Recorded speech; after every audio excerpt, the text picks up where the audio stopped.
All right.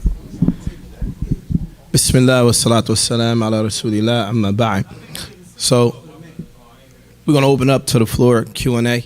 Anybody have any questions about studying overseas? And so yes.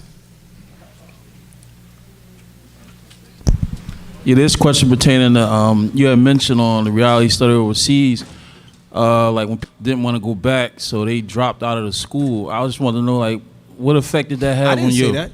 I didn't say that. No, I was on the reality of studying overseas, not today. Oh, I'm about to say, I don't remember saying that. Yeah, you ain't say that. Just saying, like, what effect did that have when you heard like they dropped out? So when I would hear that brothers would drop out, to be honest, I would get scared because I wanted to stay in Mecca and finish my studies there. And when I left, or my family at the time, when I left Mecca, it was hard because I remember the hadith of the Prophet ﷺ, which said there's two places that the Dajjal won't enter, Mecca and Medina. And in the explanation of that, it said that Mecca and Medina will purge itself from people that don't belong there. So when I graduated and I was headed back to America, I was afraid that maybe Allah purged me from Mecca because I wasn't good enough to be there. So that was something that I feared in my heart, like maybe I may not get the opportunity to go back. So when I would hear stories about other students, they would go and then, they go back to America and their families refuse to go back. Because there was a couple brothers that studied with us. They went back for the summertime and their wife was like, no, I'm not going back to live like that. And they stayed in America. Now I know a couple brothers like that studied with us. And when their wives came back to America, they refused to go back with them. So that essentially ended their studying abroad. That ended their studying abroad. So yeah, it was hard. That's something that we would think about and hope that wouldn't be our case. Yeah. Jazakallah khair. That's it. I have a question.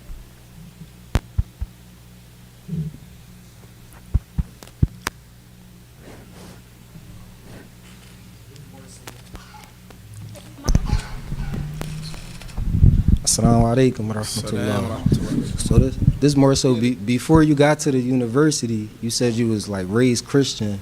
How did your parents react to you when you told them that you took Shahada? So he asked, you got to get close to the mic. So the brother, he asked, how did my parents react when I first took my shot? So I remember my dad said I was going through a phase. Oh, that's just a phase. My mom and dad thought it was a phase, but the phase never ended, alhamdulillah. So initially, they were upset, but then as the years went on, they came to accept it like this is who he is.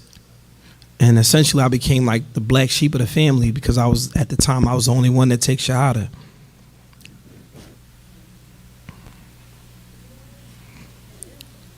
I have a question. Is the mic working over there? Is it plugged in? The sister's got a question. Mic check. Is that mic working? Can y'all hear me? No. Hey, Saad, fix the mic for the sister side. Yes, go ahead, Sheikh. Bismillah wa salatu wa salam ala rasulillah. So a question for people that don't have the ability to go overseas and study here in America, what's a program that a person can kind of follow to benefit? Aside from Quran and Arabic, what are some books or some methods of studying that a person can do to kind of benefit? So I would say, as many of the Salaf, the scholars of the past would say, they say whoever makes their book their sheikh, they're going to have more mistakes than correct. Meaning, if you don't have the ability to study with a sheikh, even if you read Arabic and go through books on your own, they say that you're going to make more mistakes than you're going to have correct. So having said that, you need a sheikh. You need to study with somebody that's going to help you understand the deen. That's number one. If you don't have that, from my understanding, there's a school in Minnesota. I think there's an Islamic university in Minnesota. One of the brothers that studied with us, he sent his son there right now, currently studying. His son finished the Quran in Mecca. His son's fluent in Arabic, and he wants to go overseas studying, but he said he's waiting for the door to open up. In the meantime, he sent his son to Minnesota. I don't know about the program there, but according to him, he said that it's one of the better programs around in America to go benefit from, and Allah knows best.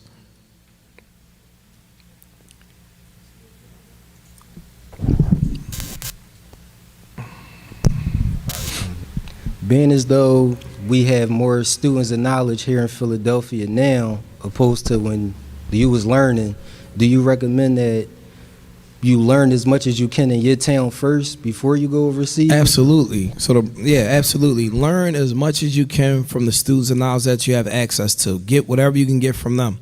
Because if your plan is to go overseas and study, and you have students in your town, I'm talking about real students, I'm not talking about translators, I'm talking about Taleb. If you have real students of knowledge that study with ulama, like finish books with ulama, benefit from them. And the reason why I'm emphasizing that is because we have people that people think are students and they're really not. They're translators. And you know what I'm saying? Like, it's one thing for a person to read a book to you that you could read yourself in English. And there's another thing, a brother that study or sister that studied Deen. Or you may have sisters that studied Islam, but they can't. They only can teach Arabic or something. Because nobody, you know what I'm saying? I'm just saying in general. If you study Deen, try to seek out those people that study Deen with scholars, benefited from scholars. You might have a brother, and what I mean by benefited from scholars is no disrespect to nobody, but everybody got to know their place. Everybody got to know their lane. Just because you made Umrah every year and you met a sheikh every year, maybe if you finished the book, maybe it took you 10 years to make an Umrah and you went through a particular science. Alhamdulillah, teach that. You know what I'm saying? Learn from that. But don't be ashamed or offended or shy to ask a brother, where did you study and what did you study? There's no harm in that, right? You should know. If you're going to sit in a person's class, what did you study? What qualifies you to talk to me about Islam? With all due respect. If you just studied Arabic, alhamdulillah, just say you studied Arabic and you want to translate a book and read it to them. That's cool. But understand that that's where it stops. Meaning, don't put yourself on a level that you didn't earn. It's disrespectful. I'll give you an example. Real rap. I'm about to be totally honest with everybody here. In spite of how anybody feels about Sheikh Tahir Wyatt, in spite of how anybody in this city feels about him, this man spent 21 years studying Deen. And when I would see him overseas, he was one of the most serious students I met. Studied Deen. Did not play around. Sheikh Abdul Razak al-Badr, that everyone teaches his classes and translate his books, he called him a sheikh. Sheikh Wasi al-Abbas, who's one of the scholars that teaches in the Haram in Mecca, calls him Sheikh Tahir. How disrespectful then is it that we come to this city and brothers that not even known to study, but they got sheikh next to their name, and y'all not even on the same level. But to the average person, you can't make the distinction because everybody speak Arabic. That's disrespectful. That's disrespectful to the man that put the work in. We study more than half of these brothers. You don't see sheikh next to our name. I mean, and granted, some of the ulama, they may say, well, to y'all people, y'all are the mashayikh. And I heard that too. But I'm saying, what's the distinction? You're not on the same level with Sheikh Tahir, so what's the difference now? If I read Sheikh such and such is teaching a class, Sheikh Tahir is teaching a class. To the average person, they're the same. No, they're not the same. This is 21 years of benefit in Islam, and this is a couple years studying Arabic and maybe read a couple books. It's not the same. But this is why in our town we're hurting, because we don't know what knowledge is versus what's not. You can't make a distinction between a translator and a person that's a real student of knowledge. This is a problem. And I think that the people that are in the position to teach, you have to be humble enough to say, listen, I only reached this level. I'm really not what y'all give me. I'm not. It's people more knowledge. Listen to this. Real talk. Whoever has a sheikh next to their name, is there somebody here more knowledgeable than you? Ask them that. Is there somebody in this city more knowledgeable than you? If they say no, it's a problem. You know what I'm saying? You got brothers like Sheikh Tahir Wyatt. He taught in the Prophet's man. I don't care how you feel about him. You might not even like him. So what? You still can't take away from his credentials. The man's a PhD. Degrees don't mean that. It means something to the ulama. They got him. Huh? This man taught in the Prophet. How many of us taught in the Prophet's masjid? How many of us are qualified to even get a chair there? You're not qualified. This man, before he got his seat in the haram, we were still in Saudi Arabia. They put him through a lot to get to that point. Test him, make sure he knows what he's talking about, et cetera, et cetera. How many of these people with sheikhs next to their name was put through any test? Huh? So, people feel how they feel, but truth is the truth. If I don't say it, who gonna say it? This stuff gotta be known. We can't, because the reality of it is, this is our community. So if we not gonna tell the truth, who will? Half of the brothers in our community can't even go to other communities and teach because they know they don't have no credentials. They want people that know what they're talking about. Make sense? You can't go to another community. You can't go to Masjid Medina, for example, and teach, because they're off. Nah, it's because they know you didn't study. They know that you don't have no Islamic pedigree.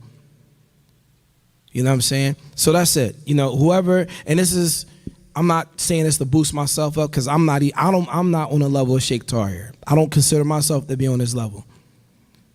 But I also know this one, that one, that one, that one, and that one, they're not on this level either. I know that for a fact. I had conversations. So what I'm saying is we have to be honest enough to be able to tell the truth. I didn't mean to go on that long tangent, you know what I'm saying? But I wanted to clarify that so that people understand what it is and what it isn't. Type. Any other questions? Yes. Yes, Fadl. I have a couple. Okay. So the first one is, it's kind of what you kind of explained just now, but you said that you were on the bottom. One of the students said you feel like you're from the bottom. Is the mic on? It is. All right, talk in the mic then. Okay.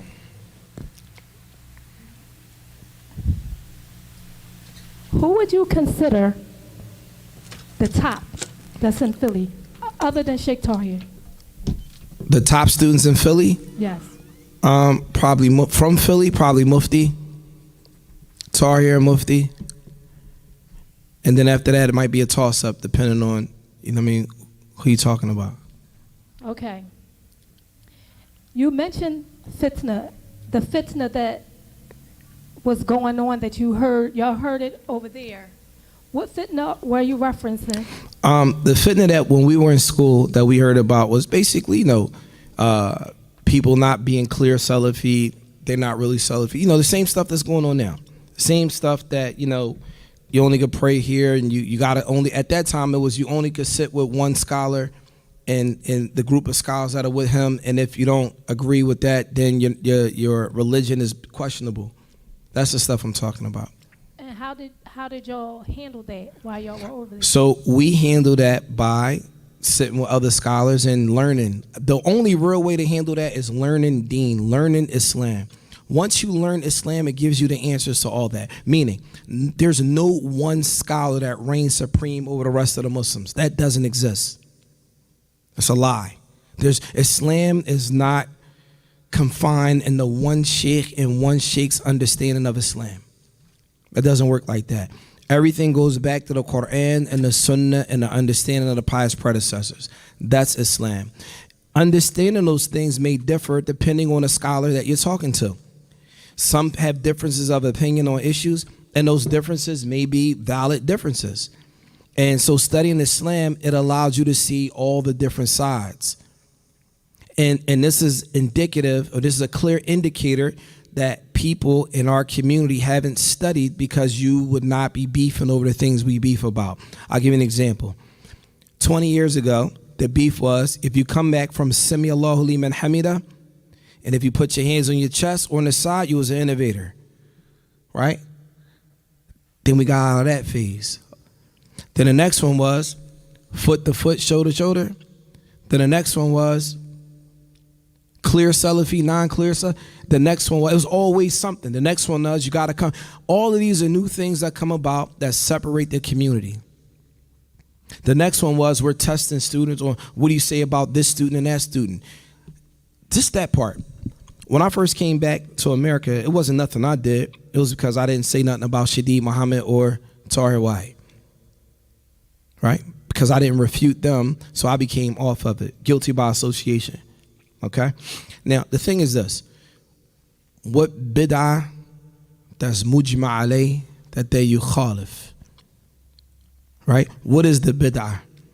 Whoever says Shadeed, all right, Sheikh Ubayd, Allah yarhamu, he said something about Shadeed. Who gave Sheikh Ubayd the information? And even if he said that, Allah yarhamu, it's other mashayikh that disagree with it. Let me tell you how unfair and how crazy this looks. I'm going to give you an example. I need you guys to pay attention.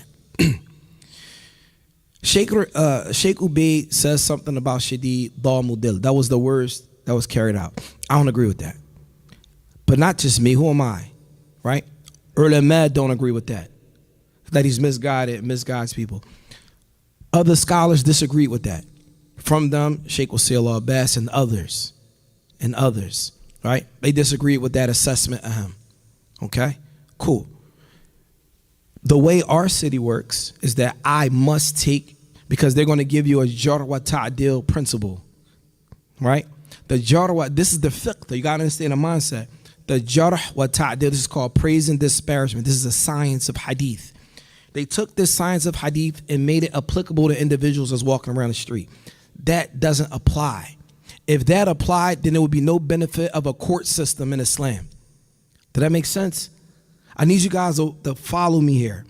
If the principles of jarh wa ta'dil was applicable on every Zayd wal Amr, then there would be no need for an Islamic court system.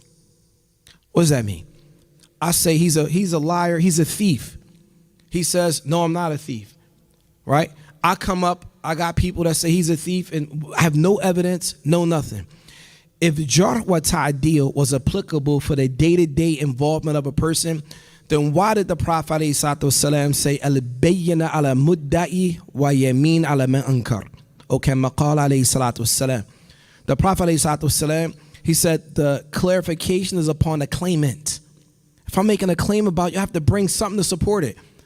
This is the rules of Islamic jurists. If I give a verdict on anybody, I have to. It's a requirement Islamically to bring forth evidence. Okay? If someone says, Shadeed Muhammad Dal Mudil, it doesn't matter what sheikh said it. Imam Ahmed could have said it. He needs evidence to support it. Anyone needs evidence. This is the right of a Muslim. You need to bring evidence to substantiate that. This is no bias towards anyone. Right? Cool. Sheikh Wasil Abbas. Let me tell you how the flip side is. Sheikh Wasil Abbas about 10 years ago, and I'm only saying this to the people that understand what I'm saying. The people that don't, just let it go over your head. 10 years ago, Sheikh Wasil Abbas said something about the brothers at Salafi Publications.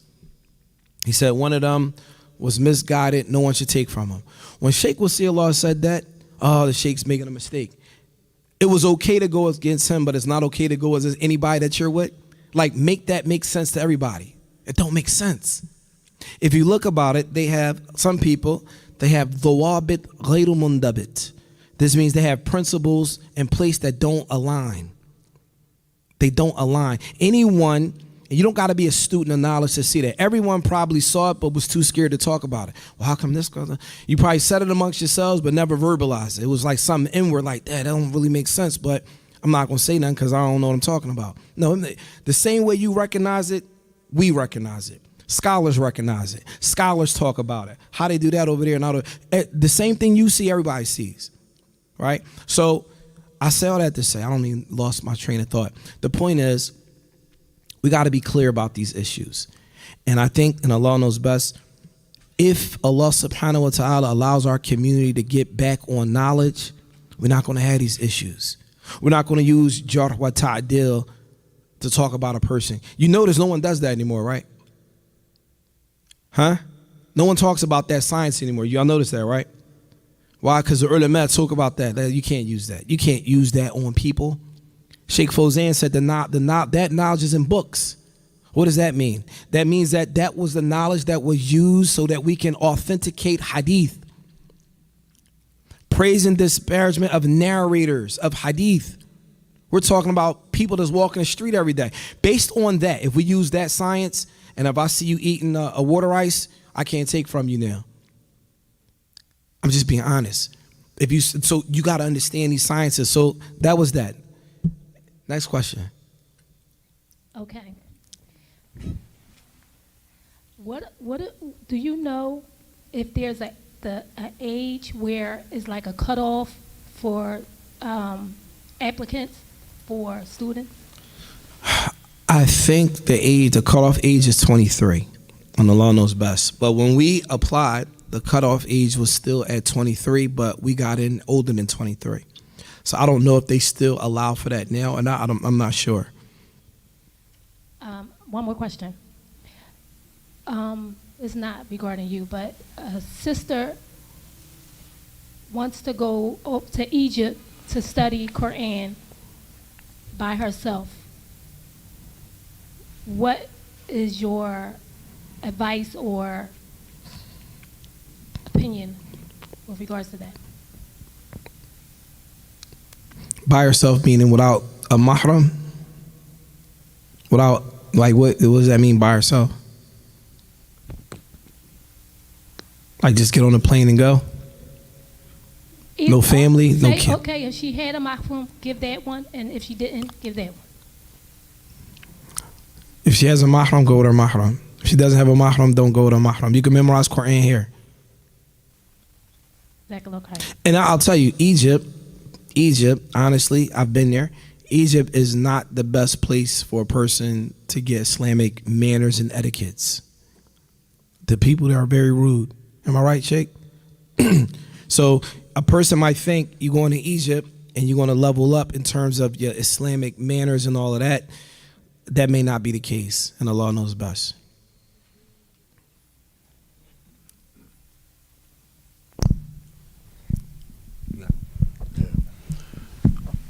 So you obviously went to the university years ago, but do you know if the process is still similar, and also does, getting recommendations was a big thing back then. Does that still hold any weight? Is that still part of the program? Sheikh, that's a good question. I don't know. What I do know is that the application, so I think it was the end of last year, I saw Sheikh Hassan Bukhari, and I actually spoke to him about the admission process. He says everything's online. Everything is online. So if you can somehow manage to go through that process online, and then whatever they request, then if you need a recommendation, we get yours. That's easy. It's just over on that side, their acceptance side, the process. I'm not sure of the process now.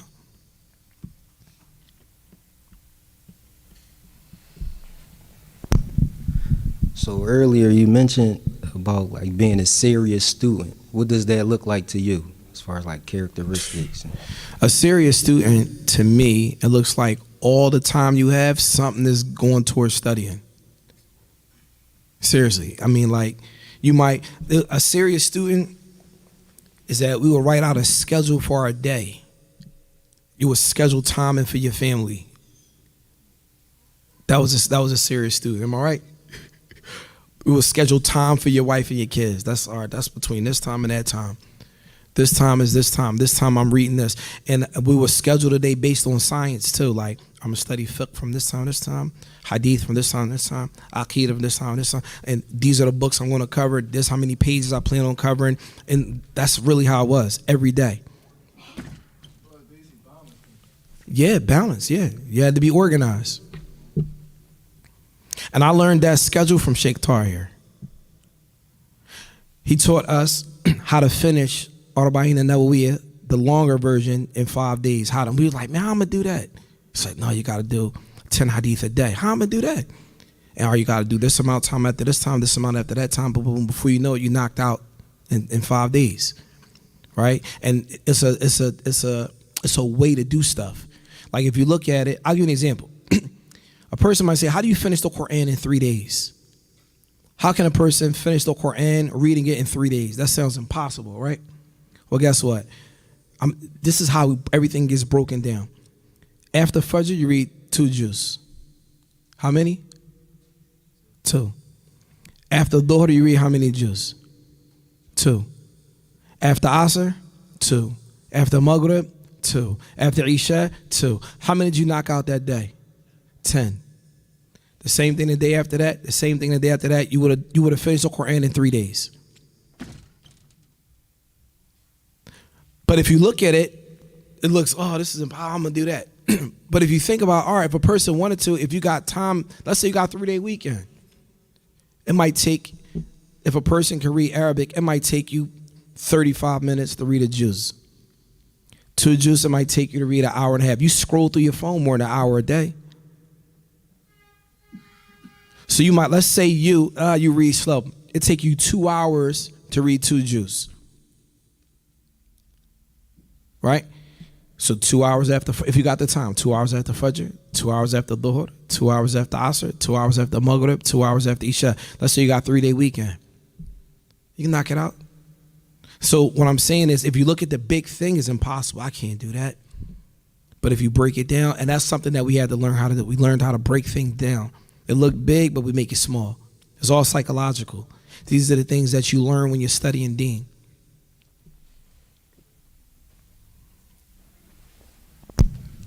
So I got a message.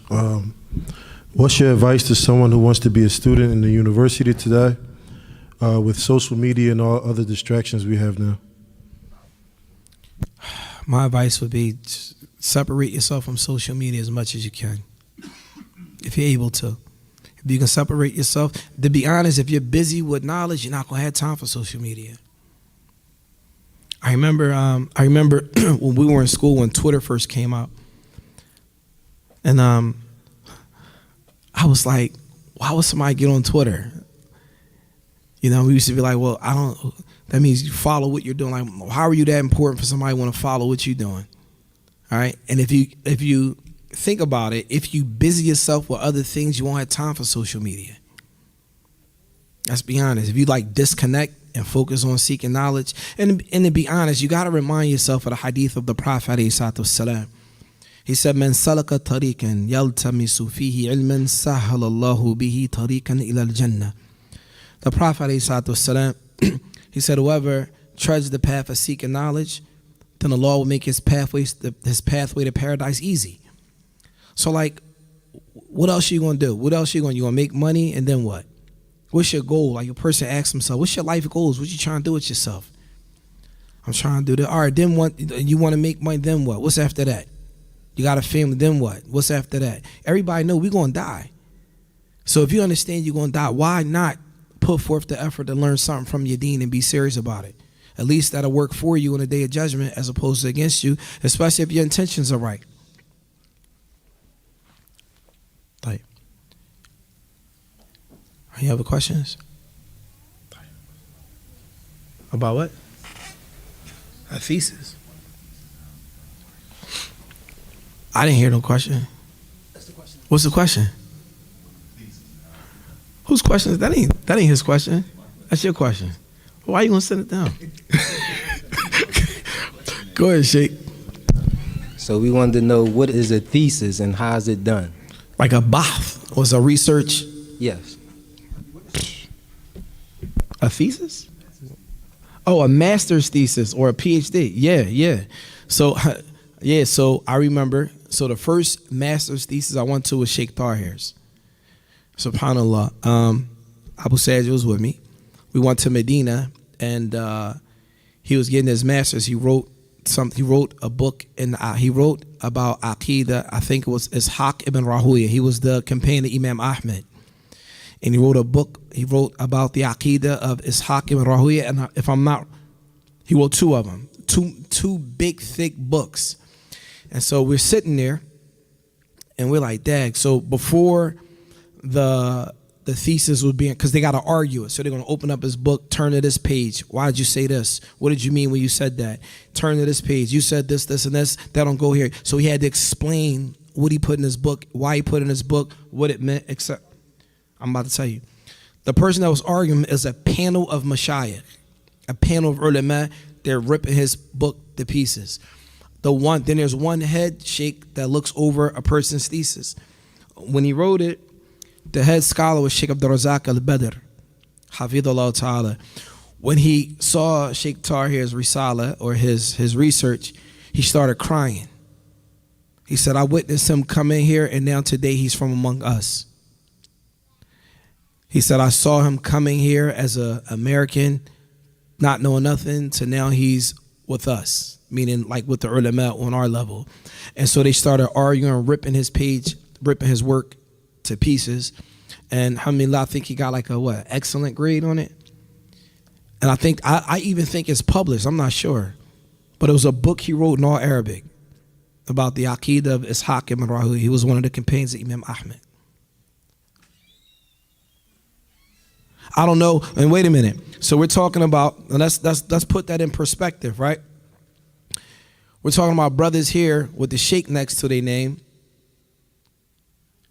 Where they researched in Arabic that we can see, like, I mean, that's what I'm trying to tell you. It's not the same, and it's disrespectful to the people that earned that title, as opposed to people who's just given it and added it themselves. It's not the same, right?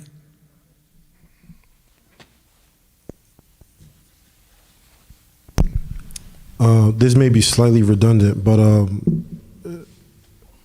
the time when y'all went to university, Qara, women were allowed to go if the husbands went, correct? Say again? Women were allowed to go to the university if their husbands were in there, correct? Yes. And so do you know today if it's still a similar? I'm assuming it is, only because Qara has something called Jamiat Banat. They have a women's college for women to go study Islam at Qara University. That's how it was then, and the university is still there now. However, I don't know, like, it's not the same volume of people studying as it was when we went. It's not the same. And this is part of the reason why we're doing this now. We need more people to study Deen. Listen, if 30 people wanted to go study Deen and be serious about it, the stuff that we're talking about, we're not going to have problems, because it's not going to just be us saying this. There's going to be other people like, Dad, that what they saying makes sense. I know this. There's going to be more people saying the same stuff, right? It's going to be less people saying we got to follow what this one sheikh said over everybody else. That's not Islam. That's not what we learned. That's not the way of the Prophet alayhi salatu wasalam.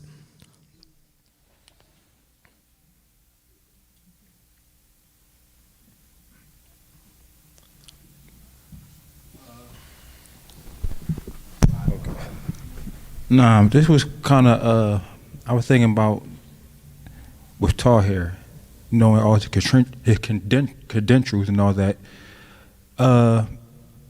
and how the scholar praised him. But how do y'all feel about the people that he kind of associate now back here? Mumtaz, that's a good question. So the brother said, how do you feel about the people he associates with? That's his business. At the end of the day, whether I agree or disagree with it, to me, he's from the level of the Mashayikh. The people he work with, you may find, and this is for those that don't know, if you go to the land of the Muslims, you find people from the ulama working with people that may not believe what they believe. Would I do it? No. Me personally, I may not do the things that he does, but it doesn't take away from his Islamic knowledge. It doesn't take away from the fact that he's qualified to do certain things that maybe you don't understand and can't do. Right? And then it's like the people that he works with, I don't know the level. I don't know to what extent. I don't even know the people that I don't know their situation. People might have said some things that are incorrect. Even if a person says something that's incorrect, what's the ruling on that person? That's a whole process.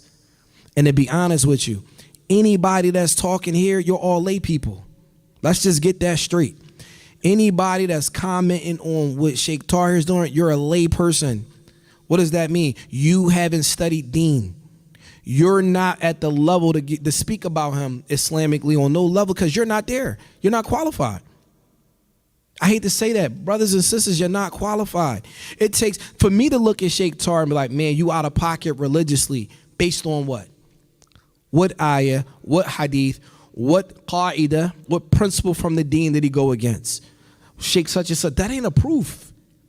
That's not a proof in the deen. If you can't come with that, you got to sit down and take a back seat. That's not your lane. Now, for you to say I'm not comfortable, that's one thing. It's okay to be not comfortable. It's okay for me to say I'm not really feeling. That's cool. But for me to say I don't mess with him because this, and this, who are you? What you're saying may not even be correct Islamically, so now you may be oppressing the brother. And it was something a brother told me the other day. He said that Abu Usama, and Allah preserve him, was asked, a brother came to him and apologized for speaking ill of him when he was locked up. And he said Abu Usama told him that anybody that says something about me, I'm not forgiving them. I'm taking that with me on the day of judgment. I'm getting my rights back on the day of judgment. He said the brother started crying. He said the brother cried. And when the brother cried, he said, man, it touched his heart to the point that he said, you know what? This is the one brother that I'm going to forgive that spoke about me. Just think about this. How many brothers and sisters got the students' names in their mouth saying they all fit, this match it all? You don't even, I hate to say it, but half of us don't even know how to pray properly. Yet you speaking about a man that put 21 years in the deen, and you just got out of prison. You just got out of jail. You speaking about a man that put 20. You went to jail for doing something that was wrong.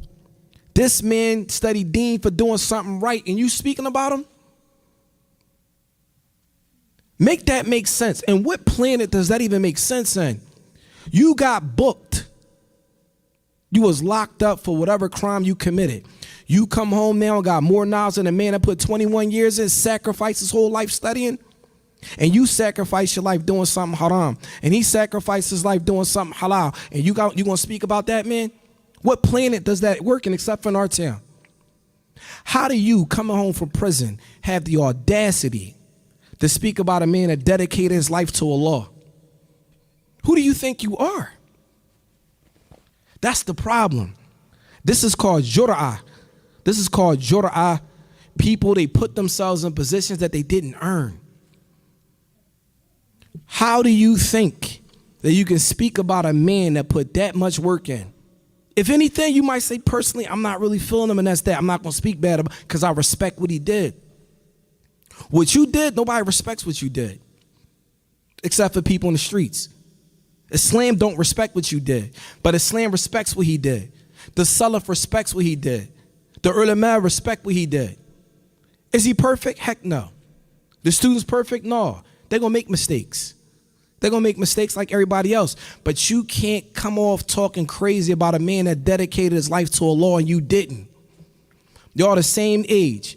You spent 20 years booked. He spent 20 years studying deen. Y'all not the same. It's not the same. Does that mean, what's in our hearts? Allah knows best. That person been 20 years in prison might be better than him with Allah. But in this dunya, from what you can't, you're not the same. Did that make sense? With all due respect, if you're not the same, you have to have some shyness talking about a person that dedicated his life to studying Allah's religion. You have to.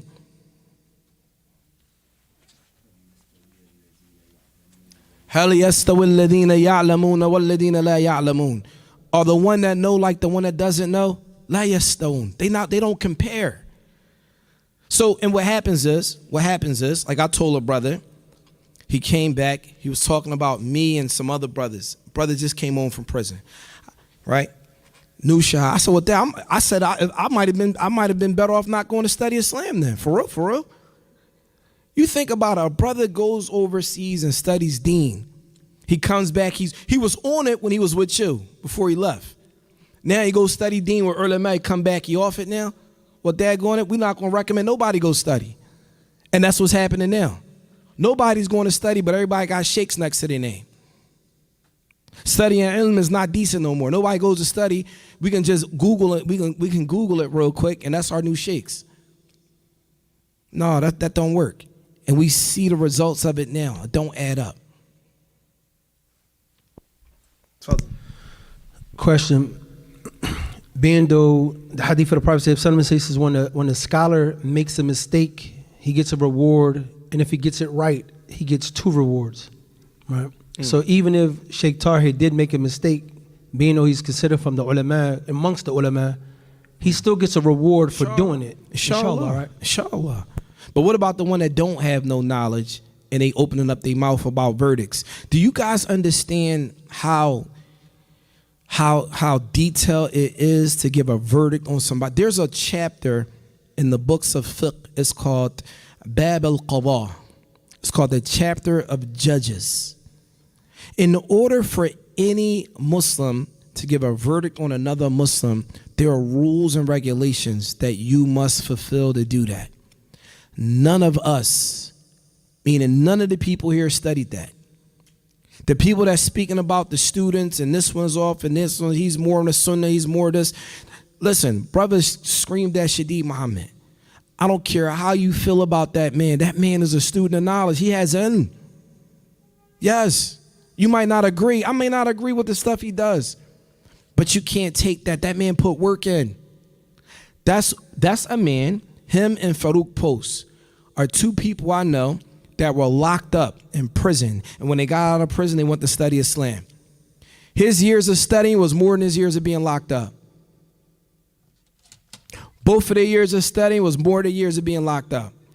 You got to respect that man. You might not like that man, but you got to respect that man. He was booked, came home, went to go study deen.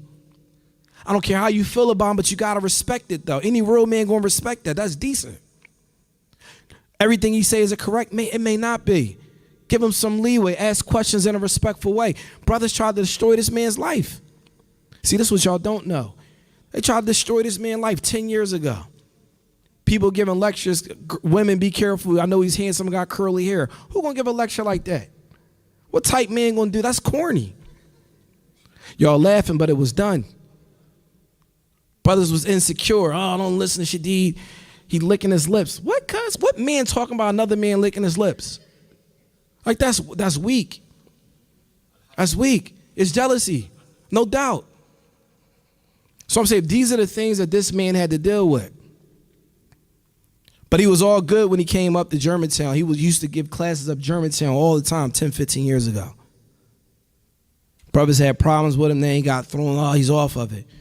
Somebody sent me something and said, oh, Imam Musafir said, had Shadeed giving a lecture. They off it.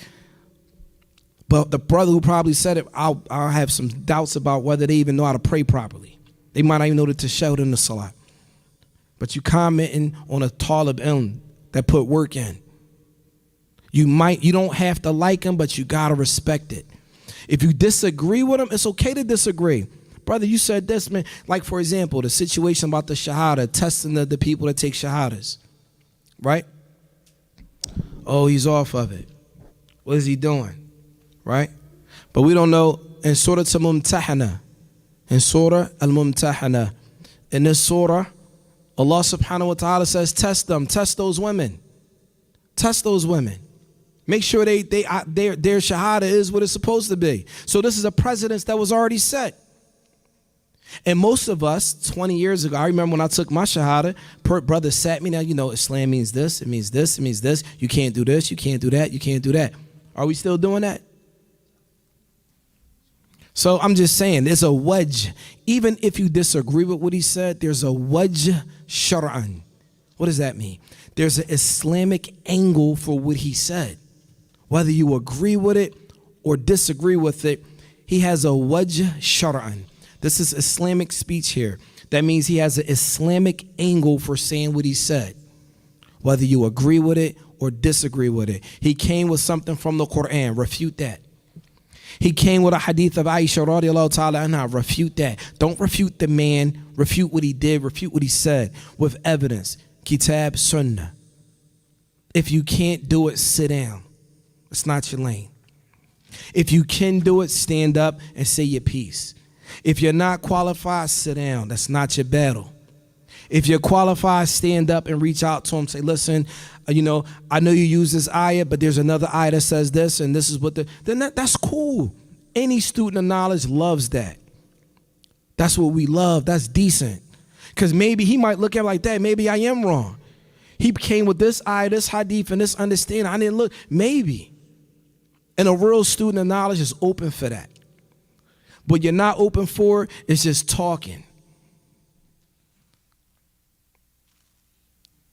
My bad. I ain't going like that. Any other questions? I guess that's it. Sisters, any other questions? Right, we're going to close out with that, inshallah. سبحانك اللهم وبحمدك أشهد أن لا إله إلا أنت أستغفرك وأتوب إليك السلام عليكم ورحمة الله وبركاته